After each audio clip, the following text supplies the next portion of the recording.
Hey, it's Gus Wagner with the Rocket Group again, and I want to talk today about something that is very important to us, and that's our favorite social media platform at Twitter, and how to get better at Twitter, how you can get better at Twitter. So the first thing I'm going to tell you to do is keep at it. Yeah, from day one, it's overwhelming. If you go in there and start following all those recommended accounts like Oprah and the president, etc., that Twitter recommends you to do, it's going to get overwhelming because you're going to go in and follow, say, 50 new accounts on day one, which you shouldn't do. We'll get to that in a second. And the information is going to be coming. There are hundreds of thousands of tweets sent every second from around the world.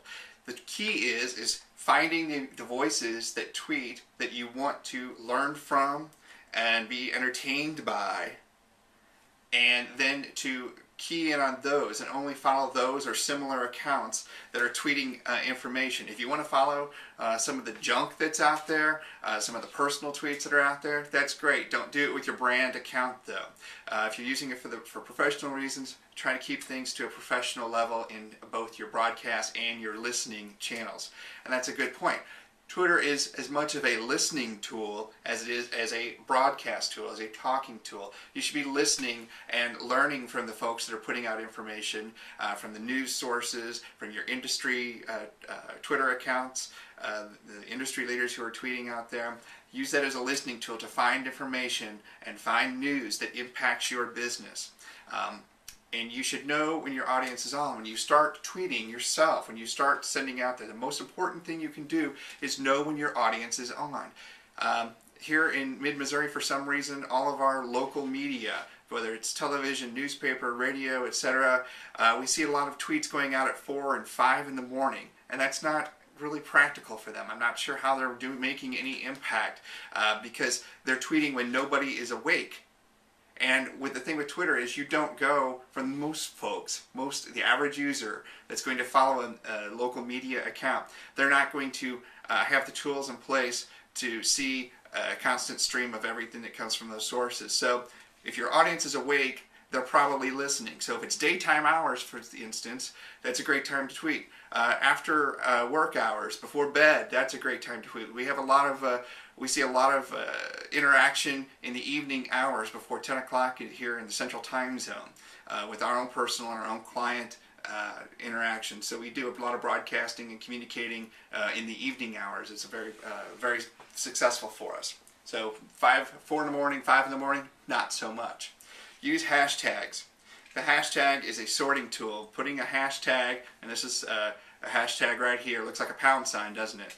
That hashtag is going to help you. And we've got plenty of information and some links below about deeper understanding of what the hashtag does, but it's a sorting tool. You put that in front of a word, put it in front of the word hamburger, and your tweet now is linked in with all of the tweets containing the word hamburger. So you've become a part of the hamburger conversation, and it's a clickable link. It's a hot link now that opens up a stream of communication with all the tweets involving the word hamburger. And think about it this way: if you're sending information out regarding your excavating company or your engineering firm or your car dealership, you need to put hashtags in there for things that are specific to your industry, so you can get audience and in that specific industry, not just out into the Twitterverse, if you will. If you don't put a hashtag in a tweet, if you don't hashtag at least one of your keywords in your tweet, it's a failed opportunity, and your tweet's not going to be as successful as you could be. You should be using GeoSearch and the other search tools of Twitter to find folks to follow, whether they're in your neighborhood or in your industry. Find folks. It's very simple to do. There's a Twitter search box at the top of the Twitter page, and you can find those folks. Or most folks these days put their Twitter handles or Twitter streams even on their website, so you can find, if you go to your trusted sources of information, you'll be able to connect with them on Twitter. Day one, don't rush out the gates and follow thousands of people, because you're going to have 0 followers or 1 follower and 1,000 that you're following, and it's upside down, it looks bad, and it doesn't lead to the legitimacy and the trustworthiness that you're trying to build when you're going out on Twitter for the first time. So that's just a basic tip for day one. Another day one tip: fill out that profile. Don't leave the little unhashed egg there. Put your logo there. Put your photo there. Put something relevant to you or your business in that Twitter profile. Fill out your profile. Include the hashtags of your geographic location or your industry. Hashtag excavating, hashtag JCMO, STL, KCMO, wherever it is that you live. And include that in there, and that'll help you build local audience or industry specific audience. And the number one tip I can tell you for day one is follow the Rocket Group, @Rocket Group.